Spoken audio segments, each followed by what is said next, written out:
Bismillahirrahmanirrahim. Apa kabar? Assalamualaikum warahmatullahi wabarakatuh. Apa kabar semuanya, mahasiswa? Kali ini kita akan meneruskan tentang penyusunan pesan bisnis.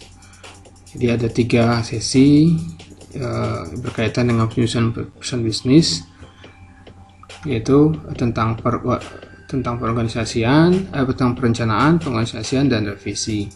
Nah, pada sesi ini kita akan membahas tentang pengorganisasian pesan bisnis. Oke, kita mulai saja. Nah, setelah kemarin kita berbicara tentang perencanaan pesan bisnis, setelah perencanaannya matang, maka langkah kedua yang harus dilakukan adalah mengorganisasikan atau pengorganisasian pesan bisnis tersebut. Termasuk di sini adalah pembuatan ide dan penulisan pesan masih secara kasar ya, sebelum nanti pada tahap ketiga, yaitu tahap revisi. Nah, pertanyaannya, mengapa perlu pengorganisasian yang baik?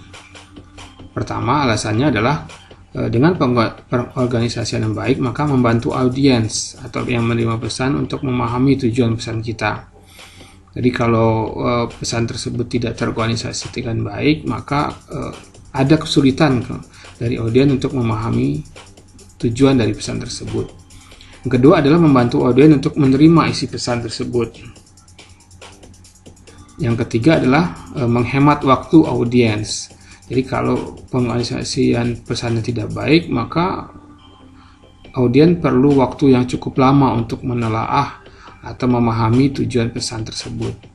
Yang keempat adalah mempermudah pekerjaan dari komunikator atau pembuat pesannya. Dengan pengorganisasian yang baik, maka penulisan pesan bisnisnya atau penulisan pesannya akan lebih mudah untuk dilakukan.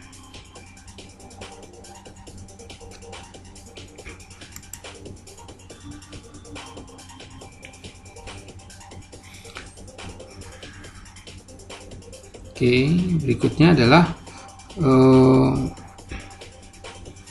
apa yang harus diperhatikan ketika kita mengorganisasikan atau pengorganisasian pesan bisnis. Pertama itu kita harus memperhatikan subjek dan tujuan pesan itu harus jelas. Kepada siapa pesan tersebut dan tujuannya harus jelas. Terus kemudian informasi apa saja yang akan diberikan berkaitan dengan tujuan dari pesan dan kepada subjek tersebut. Ketiga itu yang perlu diperhatikan adalah pengelompokan dan penyajian dari ide-ide yang harus diberikan atau dituliskan atau disampaikan. Itu harus berurutan secara logis. Kemudian pastikan bahwa yang harus diperhatikan adalah semua informasi penting yang kita ingin sampaikan itu sudah tercakup di dalam pesan tersebut. Nah, yang harus dihindari ketika penulisan pesan atau ketika mulai mengorganisasikan pesan adalah hindari pesan-pesan yang bertele-tele atau berbelit-belit atau terlalu berpanjang-panjangan. Kemudian hindari juga memasukkan materi atau informasi yang tidak sesuai atau tidak relevan dengan pesan atau tujuan dari pesan. Kemudian hindari juga menyajikan ide secara tidak logis atau tidak bisa dimasuk akalkan atau tidak bisa dianalisa oleh si penerima pesan. Dan herbal. Adem Sari Cingku, jaga daya tahan.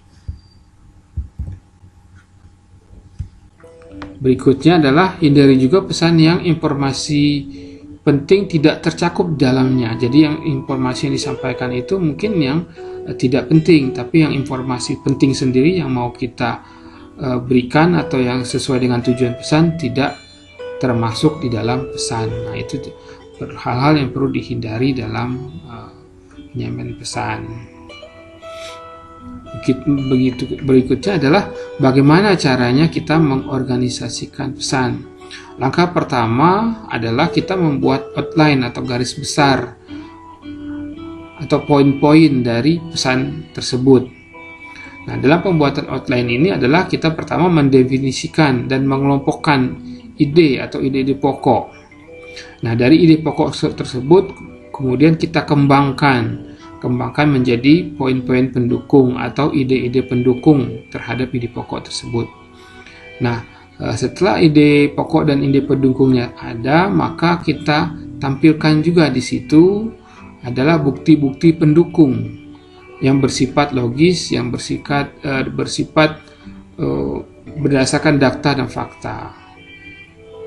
Nah, kemudian ketika membuat outline juga kita harus menentukan urutan dengan rencana organisasional atau dengan pendekatan apa, apakah pendekatan langsung ataukah pendekatan tidak langsung.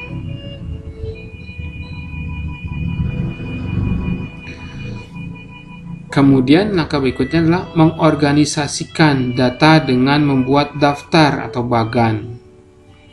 Nah, dilakukan pada poin ini adalah pertama itu kita mendefinisikan topik utama atau tujuan pesan dalam judul pesannya. Kemudian kita membagi topik utama ke dalam komponen atau klasifikasi utama atau poin-poin utama. Jika perlu, kita gabungkan komponen yang kecil ke dalam kategori yang lebih besar. Jadi kalau ada ide-ide kecil atau tambahan-tambahan kecil, itu kita masukkan pesannya itu ke dalam ide yang lebih besar, yang lebih lengkap.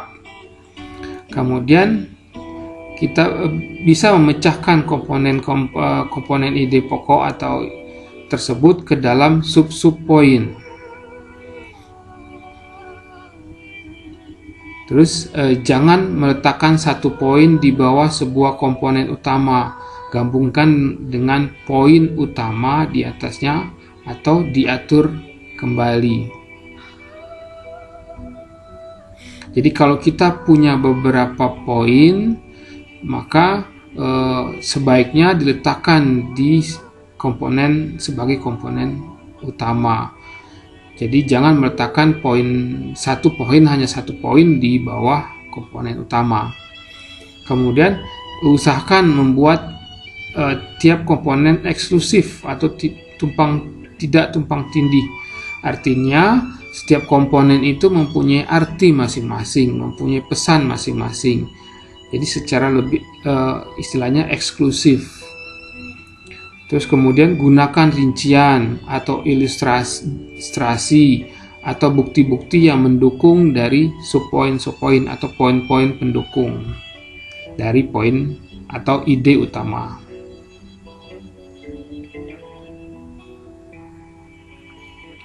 Nah, ini adalah contoh bagan pengorganisasian pesan. Ini bagan organisasinya. Ini adalah ide pokok yang mau kita sampaikan. Kemudian ide pokok itu dipecah menjadi poin-poin pendukung atau ide-ide pendukung. Jadi dari satu ide pokok itu bisa mempunyai lebih dari satu poin-poin pendukung. Nah, kemudian dari poin-poin pendukung ini ada bukti-bukti yang menguatkan poin pendukung ini dan menguatkan kepada ide pokoknya. Jadi ada bukti. Nah, bedanya antara pesan langsung dan pesan tidak langsung adalah kalau kita mengorganisasikan pesan langsung, maka ide pokoknya itu kita letakkan di atas, di depan, atau pertama pada kalimat pembukanya. Itu ide pokoknya. Sedangkan pada pengorganisasian pesan tidak langsung itu kita melampirkan dulu bukti-buktinya, poin pendukung, dan terakhir baru ide pokoknya. Jadi ide pokoknya itu kalau berupa tulisan adalah terletak di bawah, di kalimat terakhir dari alinea tersebut. Sedangkan pesan langsung, ide pokoknya itu terletak di atas, di awal kalimatnya atau di awal alineanya. Nah, ini adalah beberapa contoh komponen utama dalam bagan pesan bisnis. Nah, kalau surat memo itu adalah ada 3 komponennya, itu ada pembukaan, ada isi, ada penutup. Kemudian prosedur kerja. Nah, itu ada langkah 1, langkah 2, langkah 3 komponennya. Kemudian laporan informasi. Itu ada pendahuluan, ada fakta-fakta yang berkaitan dengan informasi, terus kemudian ada resume atau ringkasan yang mau kita sampaikan. Kemudian ada laporan analitis. Nah, komponennya adalah ada pendahuluan, ada fakta atau temuan atau pendukung dari terhadap analisis tersebut. Kemudian ada kesimpulan dari analisis tersebut. Kemudian apa rekomendasi kita atau saran kita terhadap hasil dari analisis tersebut. Kemudian komponen untuk pesan proposal berbentuk proposal. Itu komponennya biasanya adalah pertama itu pendahuluan,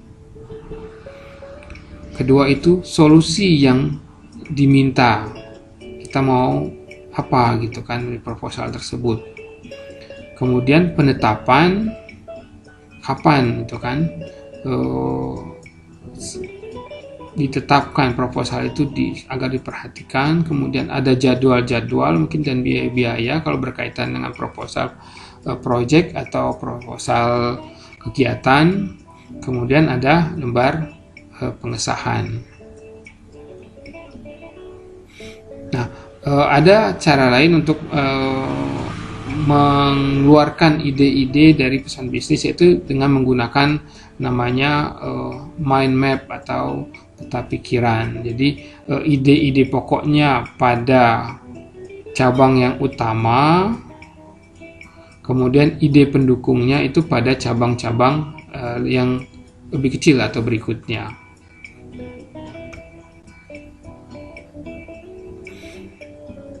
Nah, langkah berikutnya setelah idenya ada, kemudian kita organisasikan ide tersebut ke dalam pola.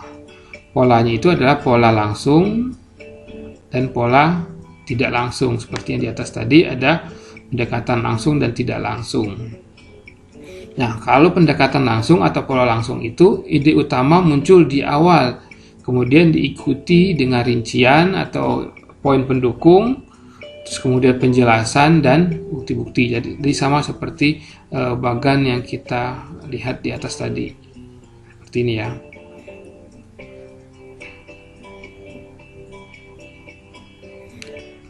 Kemudian pada pola langsung ini, bila kita berharap audien itu senang, tertarik, atau netral terhadap pesan yang ingin kita sampaikan. Tapi bila kita memperkirakan bahwa audiennya itu tidak tertarik, atau tidak ingin tahu, atau tidak suka, atau nanti akan bersikap bermusuhan, marah terhadap pesan tersebut, maka kita menggunakan pola tidak langsung. Nah, pola tidak langsung ini adalah ide utamanya mengikuti atau di bawah setelah rincian, penjelasan, atau bukti-bukti. Nah, ada kelebihan dari pola-pola tadi atau pendekatan tadi.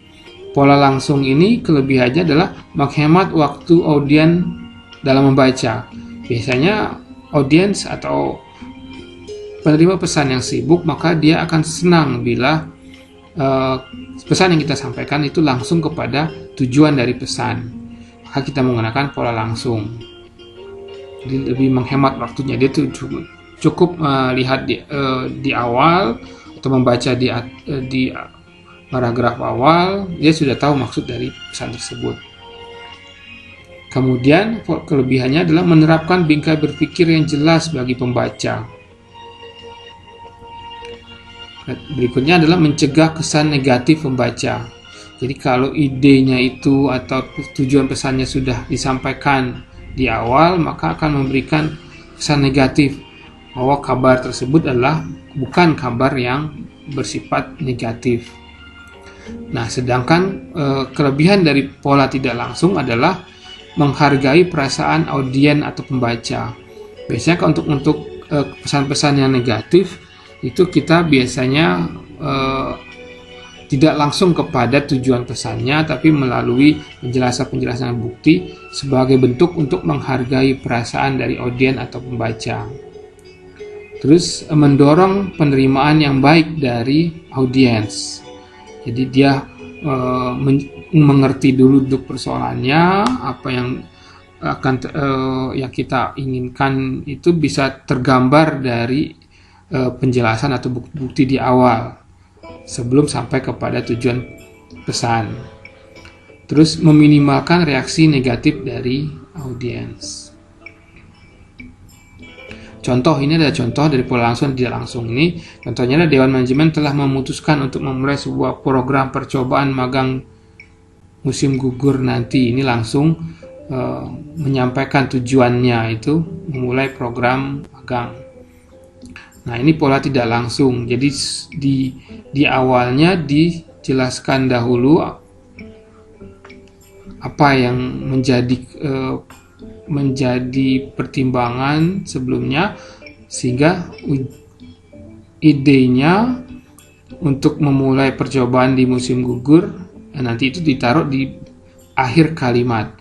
Ini pola tidak langsung. Jadi ada penjelasan dulu baru kepada tujuannya. Kalau ini kan langsung pada tujuannya. Nah, ini contoh pola organisasi pesan, gitu kan. Nah, ini untuk yang pesan langsung, ini untuk pesan pola tidak langsung ada. Sehingga berita negatifnya di bawah. Kalau ini berita positifnya di atas karena pola langsung. Berikutnya adalah kalimat yang kita gunakan. Sebaiknya menggunakan kalimat yang efektif, yang tidak bertele-tele, yang tidak terlalu rumit. Itu gunakan kalimat yang lebih pendek, kurang dari 20 kata. Hindari terlalu banyak kata sambung dalam satu kalimat atau dalam satu kalimat ya. Terus tekankan ide penting pada awal kalimat. Terus gunakan kalimat aktif bila subjek adalah pelaku tindakan, dan kalimat pasif bila subjek merupakan pihak yang terkena tindakan dengan hati-hati. Nanti akan dijelaskan di slide berikutnya. Terus hindari kata keterangan yang membingungkan dan salah tempat. Nah, ini contoh kita menandai sebuah ide utama. Jadi dari dua kalimat ini ada satu kalimat yang digaris miringkan.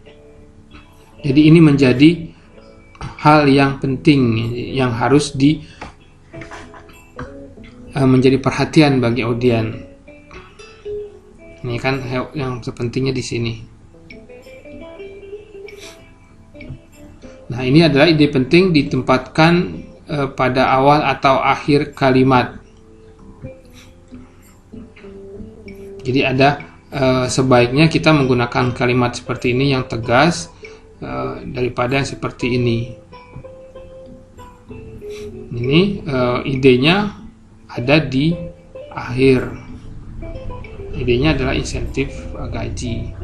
Jadi ini tidak berbelit-belit, tidak bertele-tele, sedangkan ini cukup panjang dan berbelit-belit sehingga audiens akan kesulitan memaknai arti dari pesan tersebut. Ini adalah juga sama penempatan ide penting dalam kalimat sederhana atau anak kalimat. Nah, ini yang bertele-tele, yang panjang, kemudian ini yang lebih tegas atau lebih ringkas atau lebih tepat ya.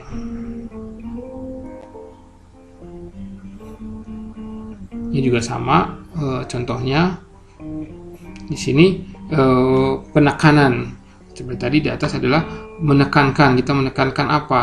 Nah, sini adalah menekankan kalau kalimat seperti ini adalah penekanannya adalah laporan. Sedangkan yang dimaksud adalah penulis laporan. Nah, kalau di sini tidak tegas, maksudnya apa laporannya atau penulisnya. Kalau di sini lebih tegas bahwa yang ditekankan itu adalah penulis laporan. Bahwa si A ini menulis laporan. Kemudian penggunaan kalimat aktif dan pasif. Nah, sebaiknya dalam penulisan atau penulisan pesan bisnis kita menggunakan kalimat aktif dibanding kalimat pasif. Apa cirinya kalimat aktif adalah katanya menggunakan kata kerja dengan awalan me, sedangkan kalimat pasif itu adalah kata kerja dengan awalan di. Nah, ini lebih tegas, lebih tepat. Bantu menyelesaikan pemulihan pajak sebelum tenggat. Nah, ini pemulihan pajak diselesaikan sebelum tenggat, jadi lebih berbelit-belit, lebih bertele-tele.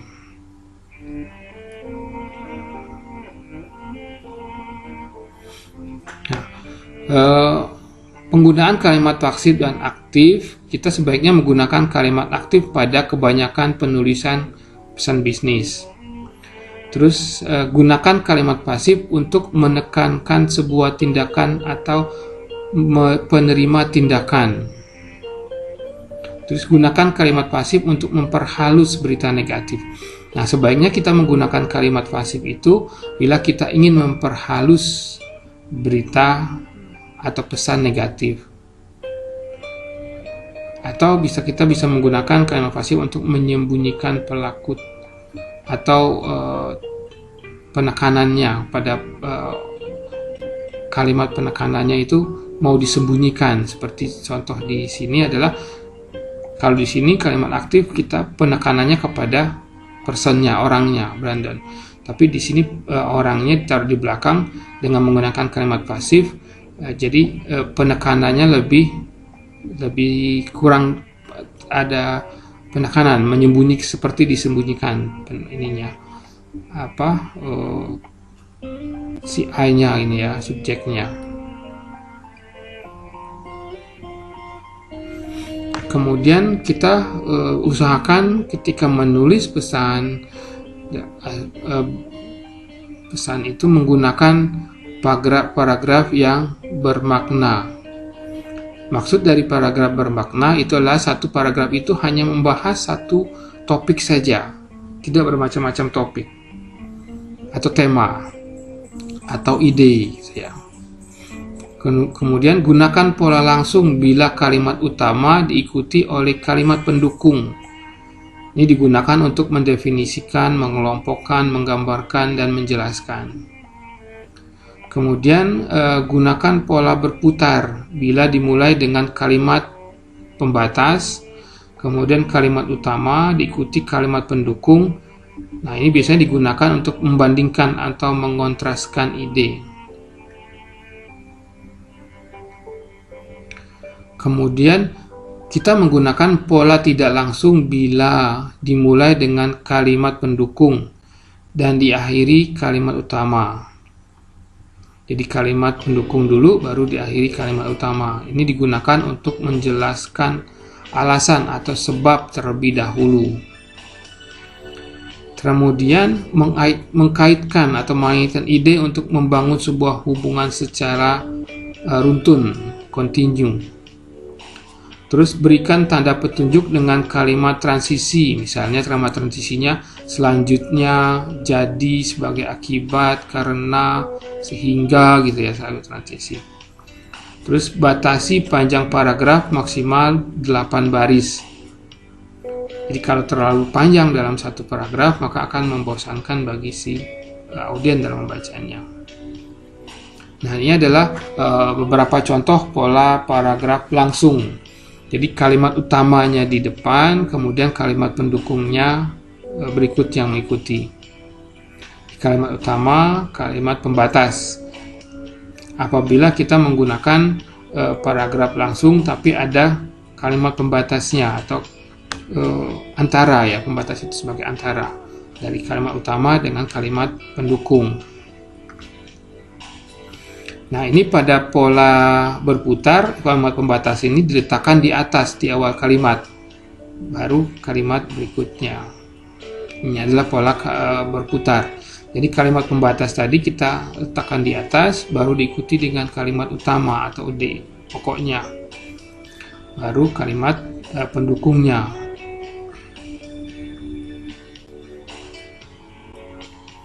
Nah, ini adalah contoh pola paragraf tidak langsung. Jadi ini dimulai dengan kalimat pendukung, kemudian diikuti dengan kalimat utama atau ide pokoknya di sini yang mau disampaikan tujuan pesannya. Nah, ini adalah teknik atau cara untuk mengkaitkan ide atau mengaitkan ide.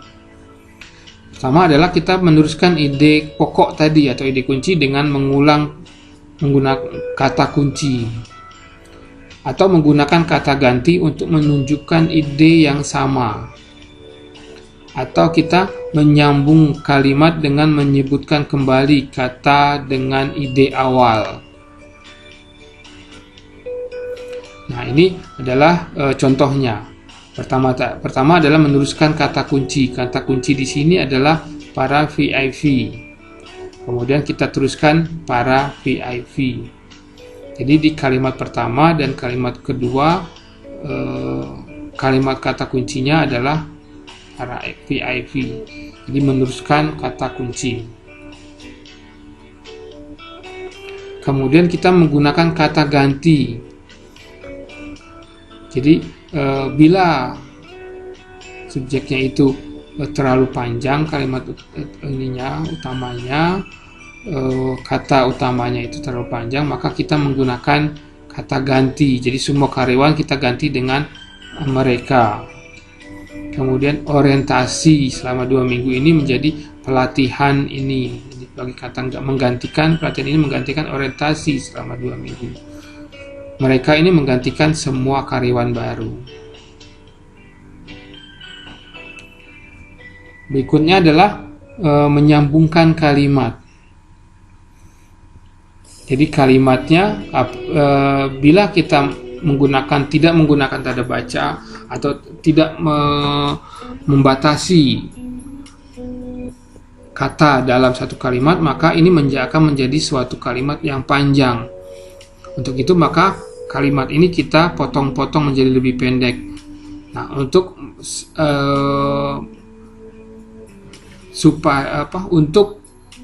untuk kalimatnya itu menjadi maknanya menyambung atau sama gitu dengan kalimat sebelumnya, kita menggunakan kata sambung, menyambungkan kalimat. Jadi di sini para pelayan baru menaik tanaman utama dan fasilitas. Nah, ini titik. Nah, kalau di sini titik, maka kita menyambung kalimat fasilitas ini dengan mengulang kembali fasilitas ini termasuk telepon. Nah, apabila tidak disambung, maka tanaman utama dan fasilitas ini termasuk telepon. Nah, ini disambung menjadi satu kalimat, ini dihapus ya kalau misalnya tidak disambungkan. Ini termasuk telepon dan seterusnya, maka kalimatnya akan menjadi cukup panjang. Nah, ini kemudian kita pecah menjadi 2 kalimat, sehingga fasilitas ini kita ulang kembali kalimatnya. Nah, itu juga untuk kalimat yang terakhir, melayani para tamu, kemudian kita titik, kemudian melayani tamu kembali.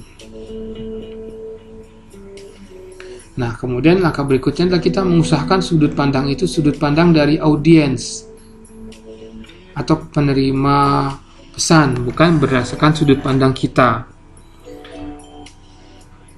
Nah, kenapa? Agar pesan kita itu lebih mudah dicerna atau mudah diterima oleh si audiens atau penerima pesan. Contoh, ini kalau kita menggunakan sudut pandang kita, maka kita menggunakan saya. Ini ada kata saya telah mengatur jadwal, berarti kita yang berkuasa di sini.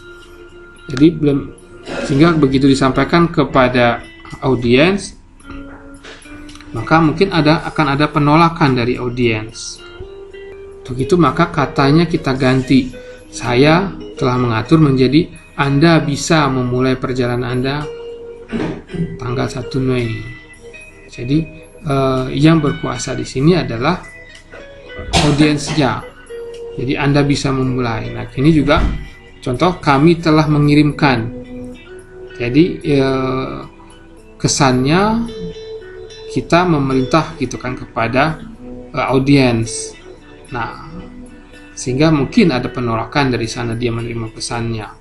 Nah, bila ini kita ganti menjadi sudut pandang mereka, kemungkinan pesan itu lebih bisa diterima oleh audiens. Jadi kami mengirimkan menjadi pesan Anda telah dikirimkan pesan Anda. Terus saya meminta semua karyawan. Nah, ini diganti menjadi karena ide Anda. Di sudut pandang Anda. Berikutnya juga ini sama, berfokus pada kita, pengirim pesan atau komunikator, dan ini berfokus pada penerima. Jadi ini kata seperti ini sebaiknya diganti menjadi berfokus pada penerima. Jadi, contohnya adalah untuk memungkinkan kami, kita mengganti menjadi Anda. Garansi kami menjadi garansi Anda. Kami menawarkan menjadi pesanan Anda. Nah, terutama Departemen SDM menjadi Anda. Oke. Berikutnya adalah menggunakan bahasa yang positif dan bebas bias. Sebaiknya kita menggunakan bahasa-bahasa yang positif dan bebas bias. Ini contoh menggunakan yaitu menggunakan bahasa yang positif. Kedua, menggunakan kalimat yang singkat dan lazim. Berikutnya, menggunakan kata-kata yang tepat dan tegas seperti tadi. Contoh di atas ada yang tidak tegas dan tegas. Kita menggunakan kalimat yang tegas, yang ringkas maksudnya, itu yang tegas itu ya. Bukan keras ya, tegas itu ringkas. Terus menghindari bias gender. Misalnya kita menyebutkan gendernya, misalnya Anton, misalnya si laki-laki itu, nah itu kan ada bias gender, ada laki-lakinya melakukan kesalahan misalnya. Nah, berarti itu hindari. Jadi kita menggunakan Anton melakukan kesalahan, jadi tidak ada bias gender. Atau bias ras atau etnik, misalnya Tomo, misalnya Tomo,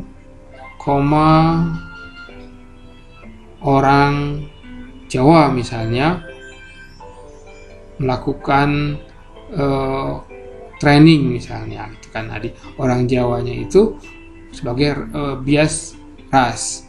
Kalau mau kita Tomo sedang melakukan training ya, itu kan. Atau bias usia misalnya orangnya misalnya Roni yang tua itu misalnya, yang sudah lansia misalnya, yang masih kecil misalnya.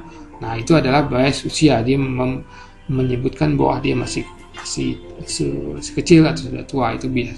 Jadi sebutkan saja namanya, misalnya Romi, petugas kesehatan misalnya, gitu kan. Terus menghindari bias cacat tubuh. Terus mengungkapkan diri secara positif. Nah, ini negatif kita rubah menjadi lebih positif. Misalnya, Anda telah memasukkan nomor kartu kredit Anda sehingga kami tidak bisa mengirimkan pesan Anda.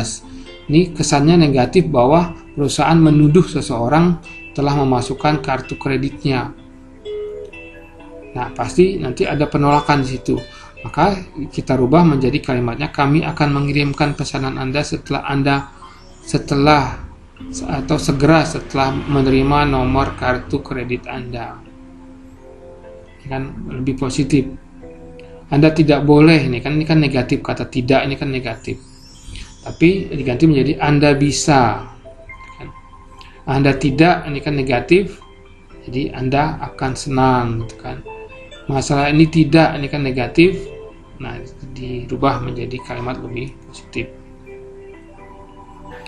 Berikutnya adalah menggunakan kalimat atau bahasa yang sopan.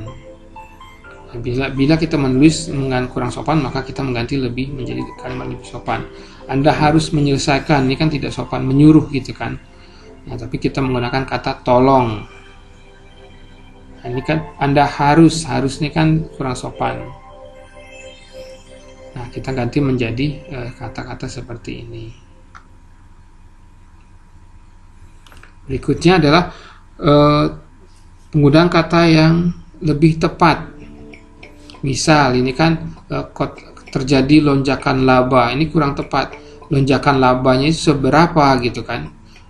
Jadi menimbulkan persepsi orang yang bisa berbeda-beda setiap orang. Nah, sehingga itu kalimatnya kita lebih tepatkan menjadi lebih jelas apa yang termasuk kenaikan laba itu berapa banyak gitu kan. Nah, ini juga memerlukan memori yang besar. Nah, itu kan menimbulkan persepsi yang berbeda-beda dari orang gitu kan. Sehingga kalimat lebih tepat kita jelaskan dengan lebih rinci apa yang kita butuhkan. Nah, ini juga kalimat yang kurang baik kita rubah menjadi kalimat yang lebih baik.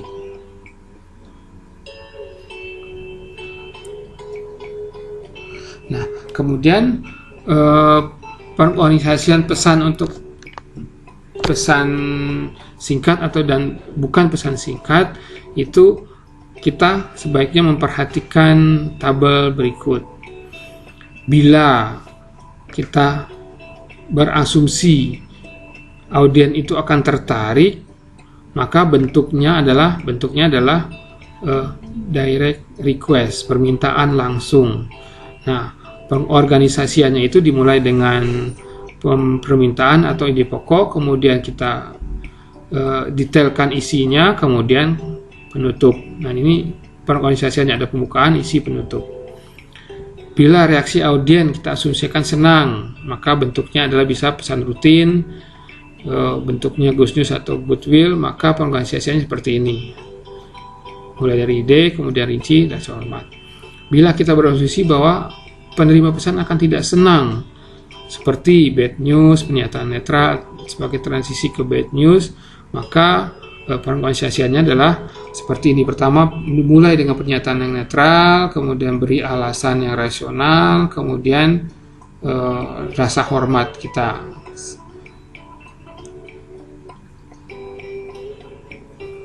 Kemudian bila audiennya diasumsikan tidak tertarik, bentuknya adalah pesan persuasif, maka kita pembukaan kalimatnya, pembukaan paragrafnya atau pembukaan suratnya dimulai dengan pernyataan yang mengundang perhatian, kemudian kita tumbuhkan keinginan audien untuk lebih jauh ingin mengetahui apa yang ingin kita sampaikan, kemudian tindakan apa yang kita harapkan audien tampil. Oke, sampai di situ materi kali ini tentang pengorganisasian pesan. Kita lanjut nanti kepada revisi pesan. Terima kasih. Assalamualaikum warahmatullahi wabarakatuh.